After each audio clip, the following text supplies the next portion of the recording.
ونسلم على رسوله الكريم أما بعد فأعوذ بالله من الشيطان الرجيم بسم الله الرحمن الرحيم إن كل من في السماوات والأرض إلا آتي الرحمن عبدا صدق الله العظيم بسم الله الرحمن الرحيم إن أولياء إلا المتقون ولكن أكثرهم لا يعلمون بسم الله الرحمن الرحيم الله ولي الذين آمنوا يخرجهم من الظلمات إلى النور بسم الله الرحمن الرحيم رضي الله عنهم ورضوا عنه بسم الله الرحمن الرحيم يا أيتها النفس المطمئنة ترجي إلى ربك راضية مرضية بسم الله الرحمن الرحيم قل إن كنتم تحبون الله فاتبعوني يحببكم الله صدق الله العظيم بسم الله الرحمن الرحيم إن الله وملائكته يصلون على النبي يا أيها الذين آمنوا صلوا عليه وسلموا تسليما الصلاة والسلام عليك يا سيدي يا رسول الله الصلاة والسلام عليك يا سيدي يا حبيب الله الصلاة والسلام عليك يا سيدي يا رسول الله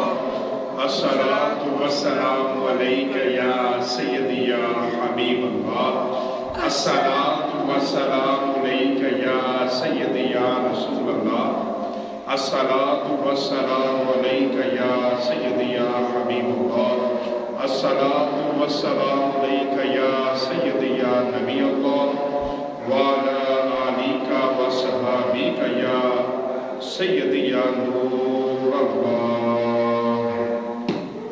تمام تعریف و تصریف اللہ تبارک و تعالیٰ کے لیے ہے جو بڑا ہی مہربان اور نہایت رحم کرنے والا ہے،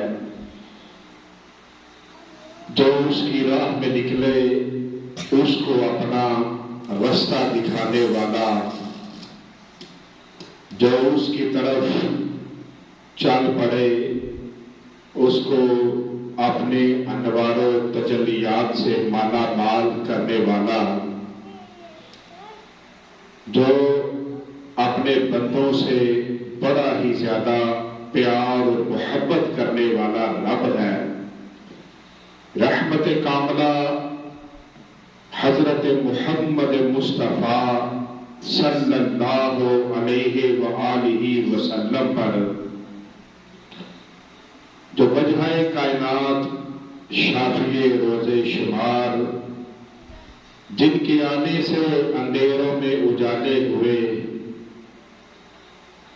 اور بے جان دل اللہ کے ذکر سے زندہ ہوئے اور بھٹکے ہوئے لوگوں کو رستہ مل گیا، ان پر لاکھوں درود لاکھوں سلام، اور آپ کی آل و صحاب پر بہت زیادہ سلامتی ہو، جنہوں نے قول و فعل میں آپ کی بے حد پیروی کی۔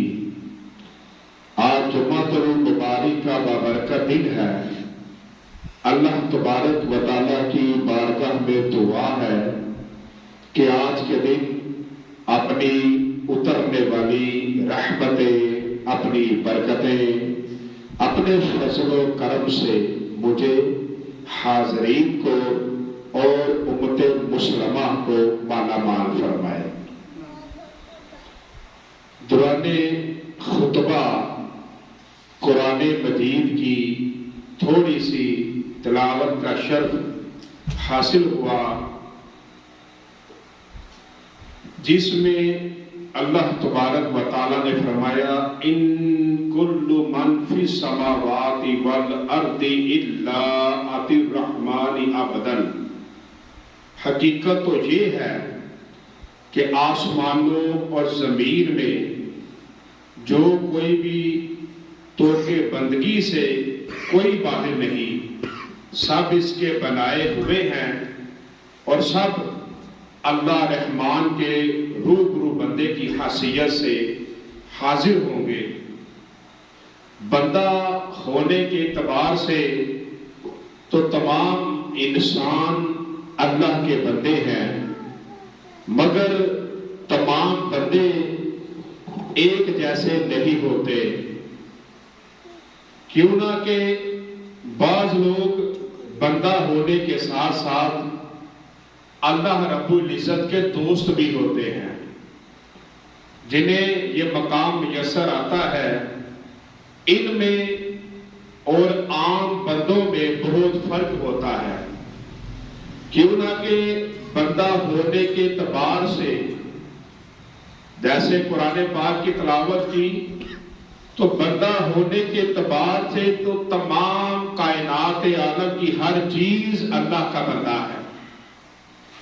اسی لیے ارشاد خدا بندی ہے کہ حقیقت تو یہ ہے کہ آسمانوں اور زمین میں جو کوئی بھی ہے تو کہ بندگی سے کوئی باہر نہیں، سب اس کے بنائے ہوئے ہیں اور سب اللہ رحمان کے روبرو بندے کی حیثیت سے حاضر ہوں گے، مگر اللہ کے دوست وہی بندے ہیں جو اپنے رب سے دوستی کا رشتہ استوار کرتے ہیں۔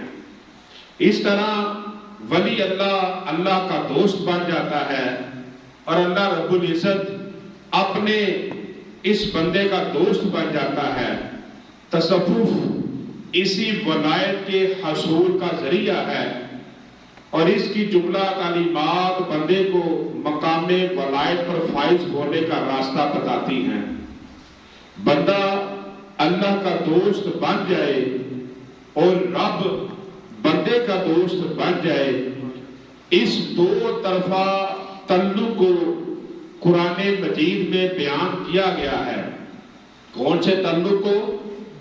بندہ اللہ کا دوست بن جائے، اللہ بندے کا دوست بن جائے، تو قرآن مجید میں بیان کیا گیا ہے اِنَّ أَوْلِيَاءَهُ إِلَّا الْمُتَّقُونَ وَلَكِنَّ أَكْثَرَهُمْ لَا يَعْلَمُونَ۔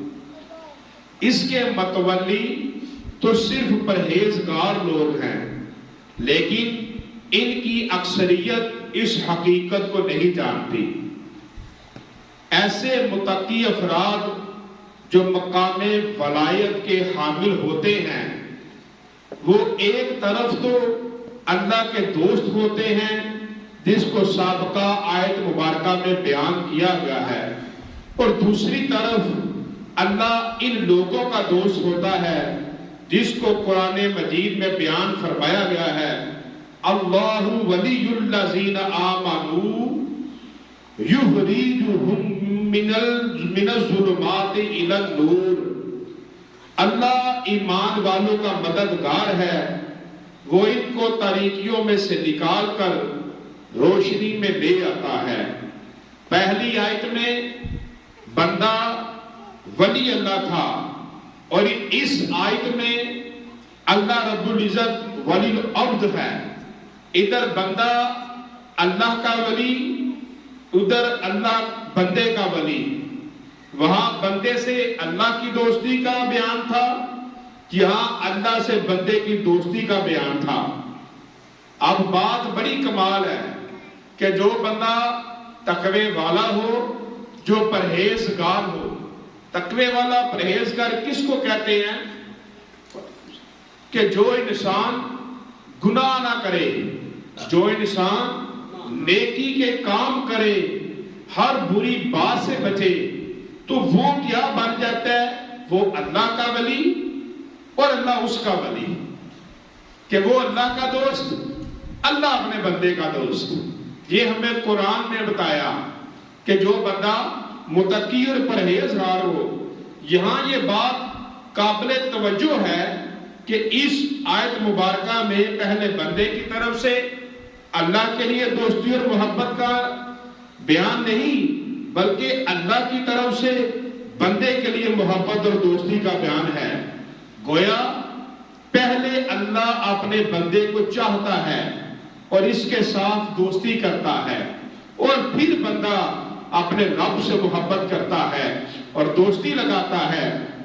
یہاں دنیا میں جتنا مرضی اچھا دوست ہو، کسی نہ کسی وقت وہ دھوکہ دے جاتا ہے، اس کو کسی نہ کسی وقت اپنی کوئی نہ کوئی مجبوری سامنے آ جاتی ہے، وہ نہیں کام آتا، کہتا ہے یہاں پر میں مجبور ہوں، میں کیا کر سکتا ہوں۔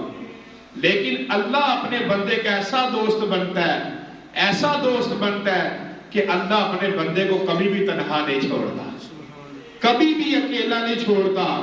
اور اللہ تعالیٰ نے فرمایا رضی اللہ عنہ ورضوا عنہ، اللہ ان سے راضی ہو گیا اور وہ اللہ سے راضی ہو گئے، کہ اللہ ان سے راضی ہو گیا۔ کتنی شان کی بات ہے۔ یہاں تو ہم سب کچھ بھی کر دیں لیکن بندہ پھر بھی راضی نہیں ہوتا، لیکن جب ہم اپنے رب سے تھوڑی سی دوستی لگا لیں کہ تھوڑے سے ہم نیک ہو جائیں، گناہ چھوڑ دیں، تو اللہ ہمیں اپنا دوست بنا لیتا ہے۔ اللہ اتنا مہربان ہے۔ پہلے اللہ اپنے بندوں سے راضی ہوا، اس کے کرم سے بندوں کو توفیق نصیب ہوئی اور وہ اپنے رب سے راضی ہو گئے۔ تعلق یک طرفہ نہیں بلکہ دونوں طرف سے ہے۔ اسی طرح دو طرفہ تعلق اور ایک جگہ بیان فرمایا یا ایتھا النفس المطمئنہ ترجی الی ربک راضیۃ مرضیہ، اے وہ نفس جس نے اطمینان حاصل کر لیا، تو اپنے رب کی طرف واپس چل، اس طرح کہ تو اس سے راضی وہ تجھ سے راضی۔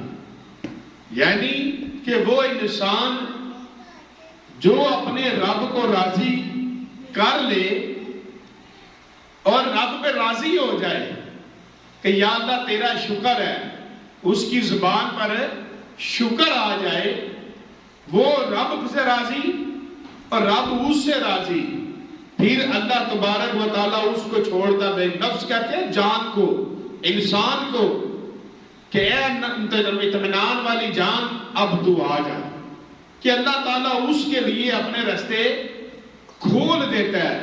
اور اللہ راضی کیسے ہوتا ہے وہ اللہ نے آگے قرآن میں بھی فرمایا ایک جگہ پر، قُلْ إِن كُنْتُمْ تُحِبُّونَ اللَّهَ فَاتَّبِعُونِي يُحْبِبْكُمُ اللَّهُ، کہ اے حبیب صلی اللہ علیہ وسلم آپ فرما دیجئے اگر تم اللہ کی محبت رکھتے ہو تو میری پیروی کرو، اللہ تم کو محبوب رکھے گا۔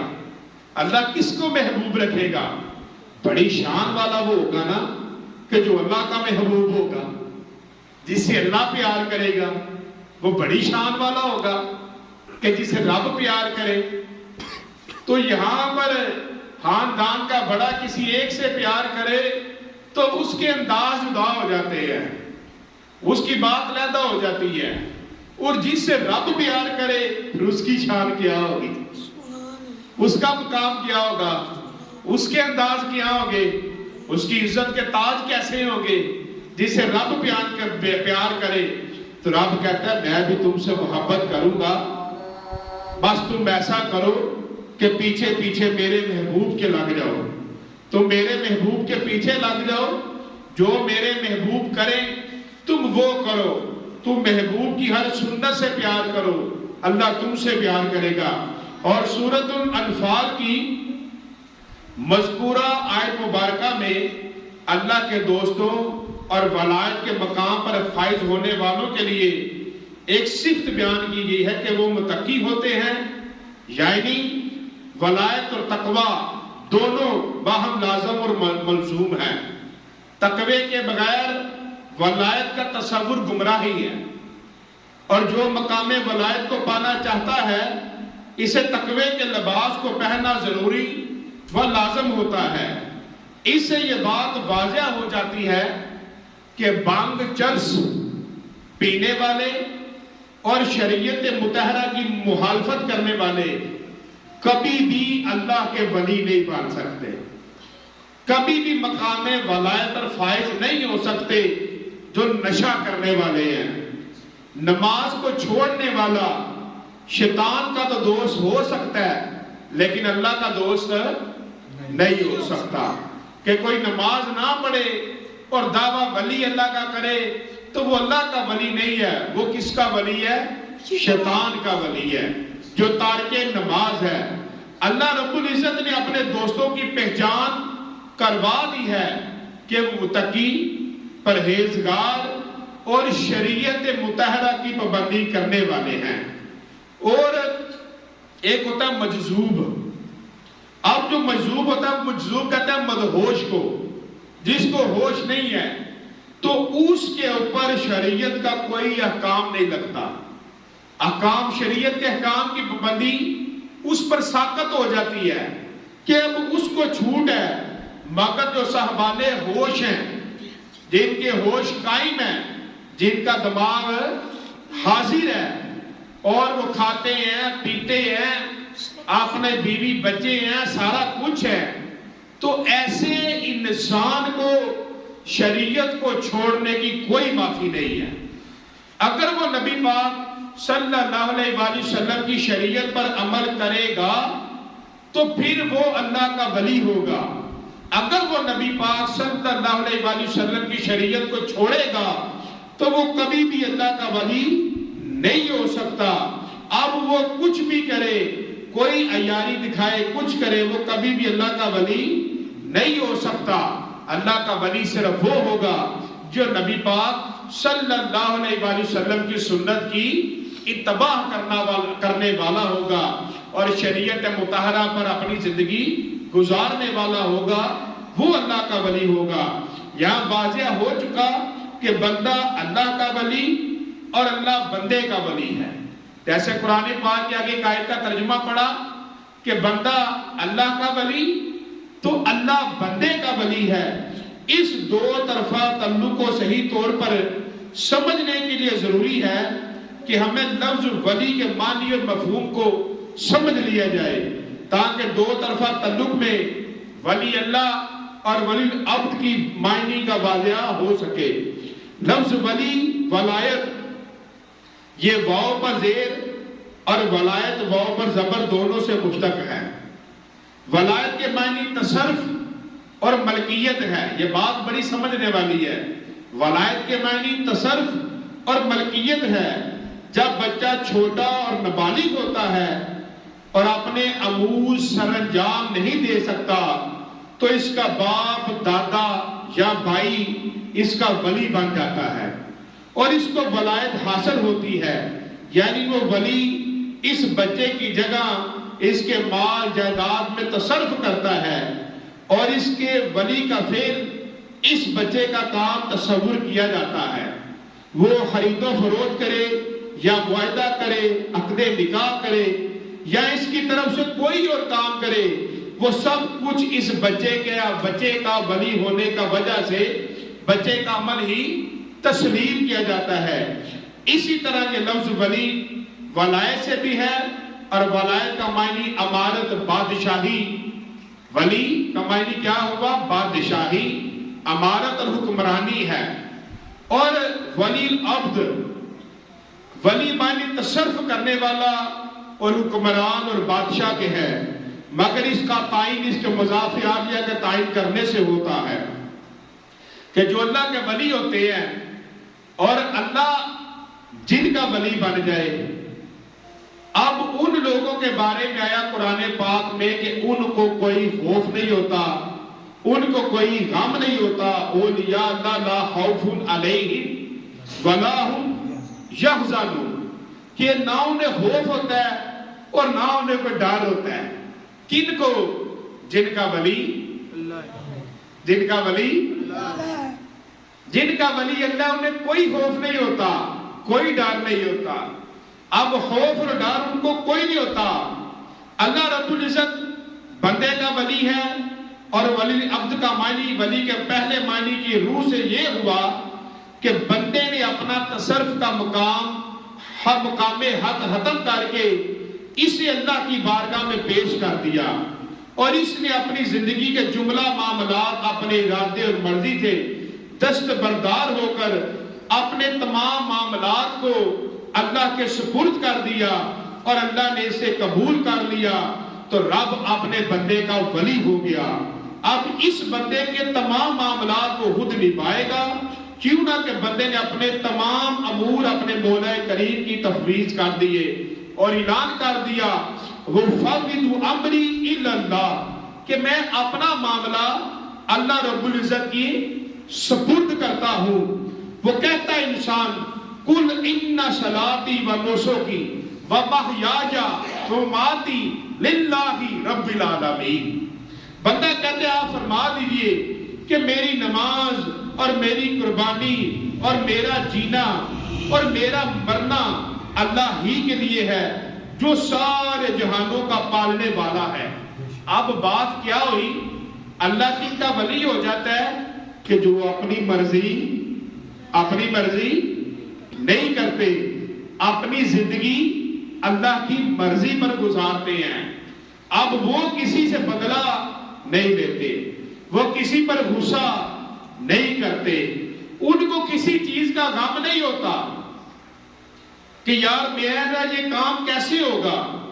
صدیق اکبر رضی اللہ تعالیٰ عنہ جب آپ خلافت کے منصب پر بیٹھے تو لوگوں نے کہا یا صدیق اکبر یا امیر المومنین، آپ کو تو بہت زیادہ کام ہے، بڑی کام ہے، تو ان کے دوران اپنے گھر کے بھی معاملات، یہ خلافت کے منصب پر بیٹھے ہیں، بے شمار لوگ اپنی پریشانیاں لے کر آتے ہیں، تو وہ بھی کام، گھر کے بھی کام، تو یہ سارے معاملات۔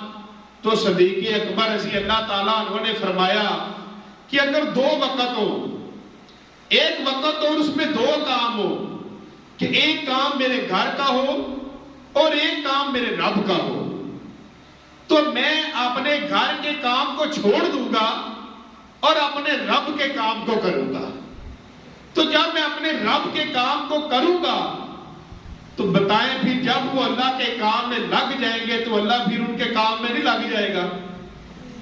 یہ بات بڑی سمجھ والی ہے کہ ہمیں بڑی مجبوری ہو اور ہم اس مجبوری کو کہیں کہ تو ٹھہر جا، میں بھی رک جا، میں پہلے اس کی بارگاہ میں سجدہ تو کر لوں، میں نماز تو پڑھ لوں، اور وہ فرض ادا کرے، نماز پڑھے، تو اللہ فرمائے گا اب تو میری بارگاہ میں جھکا ہے، اب میں تجھے کسی اور کے آگے جھکنے نہیں دوں گا، اب تو ادھر جھک گیا ہے، تو میرے پاس آ گیا ہے۔ بندہ اللہ کا ولی اور اللہ اپنے بندے کا ولی۔ اب یہ بات بڑی کمال ہے کہ ایک شخص تھا کہ وہ حضرت اویس قرنی رضی اللہ تعالیٰ عنہ سے ملاقات کے لیے حاضر ہوا، تو حضرت اویس قرنی کے پاس بکریاں تھی، تو ایک بھیڑیا ان کی حفاظت کے لیے کھڑا تھا۔ اب یہ بات بڑی سمجھنے والی ہے، اور ویسے قرنی نماز پڑھے تھے، تو وہ شخص بڑا حیران ہوا اور وہ بیٹھ گیا۔ جب حضرت اویس رضی اللہ تعالیٰ عنہ نماز سے فارغ ہوئے تو آپ نے فرمایا آنے والے بتاؤ کس کام کے لیے آئے ہو، کس بات کے لیے آئے ہو؟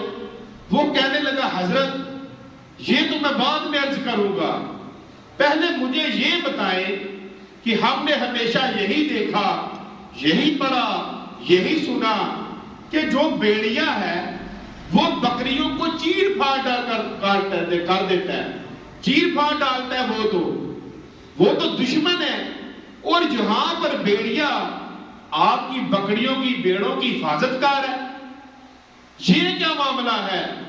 آپ نے فرمایا سنو، جو اس کے کاموں میں لگ جائے تو وہ اپنے بندے کے کاموں میں لگ جاتا ہے۔ یعنی کہ جب انسان اللہ کے کام میں لگ جائے، نماز پڑھے، قرآن پڑھے، نیکی کے کام کرے، کسی کی مدد کرے، بھلائی کرے، تو پھر اللہ اتنا مہربان ہے، اللہ اتنی طاقت والا ہے، اللہ اتنا طاقتور ہے کہ پھر رب تعالیٰ اس کے دشمن سے اس کی حفاظت کروا لیتا ہے۔ جو انسان سوچتا ہے کہ میں اس کا یہ نقصان کروں گا، جب بندہ اپنے رب سے جڑ جائے تو رب کہتا ہے اب تو اس کی حفاظت کر۔ جس چیز کو تم نقصان دینے والا تھا کہ میں اس کی عزت کو اچھالوں گا، میں فلاں جگہ پر جا کر بات سناؤں گا، وہ ایسے ہے، وہ ایسے ہے، وہ ایسے ہے، میں اس کے نقص بیان کروں گا، اب اللہ فرماتا ہے تیری زبان اب الٹ نہیں چلے گی، وہ میری راہ میں لگا ہوا ہے، اب تیری زبان اس کے لیے اچھا ہی بولے گی۔ یعنی کہ اللہ تبارک و تعالیٰ کے جو کاموں میں لگ جائے اللہ اس کے کاموں میں لگ جاتا ہے۔ اس کا مطلب کیا کہ جو اللہ کا ولی بن جائے اللہ پھر اپنے بندے کا ولی بن جاتا ہے۔ یہ ہمیں قرآن پاک کی آیت مبارکہ نے بتایا۔ اور اسی طرح ولی اللہ کا دوسرا مفہوم جبکہ ولی ولایت یعنی حکمرانی بادشاہی کا یہ ہوگا۔ اب جیسے میں نے ایک مطلب بتایا کہ ولی کا مطلب ہوتا ہے حکمرانی بادشاہی۔ حضرت ابراہیم ابن ادم ایک بہت بڑے ولی اللہ ہوئے ہیں، اور یہ پہلے وقت کے بادشاہ تھے، یہ وقت کے بادشاہ تھے۔ تو ایک بڑی کہاوت آتی ہے، آپ اپنے بستر پر آرام فرما رہے تھے تو چھت پر کسی کے چلنے کی آواز آئی، پوچھا چھت پر کون ہے؟ آواز آئی میں اپنے اونٹ کو ڈھونڈ رہا ہوں۔ کہا کبھی چھت کے اوپر بھی اونٹ چڑھا ہے؟ کہا اگر چھت کے اوپر اونٹ نہیں ملتا تو پھر بادشاہی کی کرسی پر رب کب ملتا ہے؟ تو ابراہیم ابن ادم نے ٹھوکر ماری بادشاہی کو اور اپنے رب کی تلاش میں چل پڑے۔ کچھ عرصے بعد کسی نے دیکھا کہ ایک دریا کے کنارے پر بیٹھے ہیں، تو آ کر کہا، پہچان لیا، کہا اے وقت کے بادشاہی کو ٹھوکر مار کر آپ نے اپنا کیا حلیہ بنا لیا ہے؟ تو آپ کے ہاتھ میں سوئی تھی تو وہ سوئی پانی میں گرا دی، اشارہ کیا کم بسم اللہ، تو دریا کی ساری مچھلیاں اپنے منہ میں سوئی لے کے باہر آ گئی۔ کہا سنو، جب ادھر تھا تو صرف لوگوں پر حکمرانی چلتی تھی، اب رب سے یاری لگا لی ہے، جب رب کا ولی بن گیا ہوں تو ہر چیز پر حکمرانی چلتی ہے۔ سبحان اللہ، ہر چیز پر حکمرانی چلتی ہے جب بندہ اللہ کا ولی بن جائے۔ اور حضرت غوث اعظم سید عبد القادر جیلانی، اللہ نے ایسی بادشاہی عطا فرمائی تھی، ایسی بادشاہی عطا فرمائی تھی، غوث اعظم رضی اللہ تعالیٰ عنہ کو بڑی 11ویں والی سرکار ایسی بادشاہی عطا فرمائی تھی کہ آپ جب واز فرماتے، سپیکر نہیں تھے، تو جیسے پہلی صف والے لوگ سنتے، آخری صف میں لوگوں کو ویسے ہی آواز جاتی تھی، اور مجمع ہزاروں کا ہوتا تھا، پہلی صف سے لے کر آخری صف تھا، تو ہر بندے کو وجد و حال ہو جاتا تھا، ایک کمال محفل ہوتی تھی وجد کی۔ تو ایک دن حضرت غوث اعظم بیان کرتے کرتے سپیکر اٹھایا، سپیکر تو تھا نہیں لیکن بیان کرتے کرتے آپ لوگوں کے درمیان میں چلے گئے، تو سب لوگ بیٹھے رہے۔ کسی نے عرض کی لاجپال، آپ جب ادھر سے بیان فرماتے ہیں تو لوگ وجد میں آ جاتے ہیں، آج کوئی بھی نہیں اٹھا۔ فرمایا ہمیں اللہ نے ایسی ولایت، ایسی بادشاہی دی ہے کہ ان سب کے دل ہمارے قابو میں ہیں، ہمارا جب جی کرتا ہے تو ان کے دل حال میں آ جاتے ہیں۔ ابھی آپ نے آہستہ اتنی بات فرمائی تو ساری محفل وجد میں آ گئی، ساری محفل۔ یعنی کہ اللہ کے ولی کو اللہ نے اتنی بادشاہی عطا فرمائی ہوتی ہے کہ وہ لوگوں کے دلوں کو بھی حاکم ہوتے ہیں، کہ وہ جس کے دل کو چاہتے ہیں وہ اللہ کی توجہ فرماتے ہیں اور وہ وجد میں آ جاتا ہے، وہ حال میں آ جاتا ہے، وہ اپنے اللہ کے قرب میں چلا جاتا ہے، اس کے اوپر اللہ کے انوار و تجلیات برسنے شروع ہو جاتے ہیں۔ اور ولی اللہ کیسے بنتا ہے؟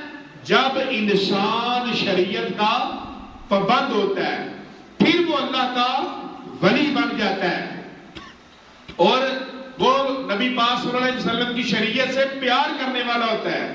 آخری بات سناؤں، میرے پیر و مرشد ایک دن بات سنانے لگے، فرمانے لگے عجمان میں ایک ڈاکٹر صاحب ہیں لاہور کے، تو میں انہیں چیک اپ کروانے کے لیے گیا۔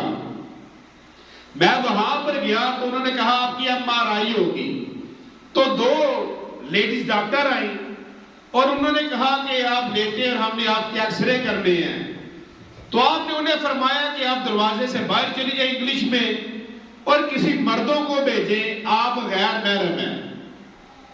آپ فرماتے ہیں جب میں نے ان کو یہ بات کہی تو وہ مجھے کہنے لگی یو آر اے ٹیررسٹ، آپ دہشت گرد ہیں۔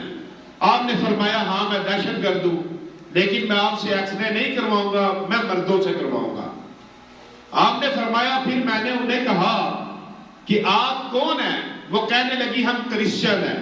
انگلش میں پوچھا تو فرمایا آپ کے پاس عیسیٰ علیہ السلام کی تشبیہ ہوگی؟ انہوں نے کہا ہاں۔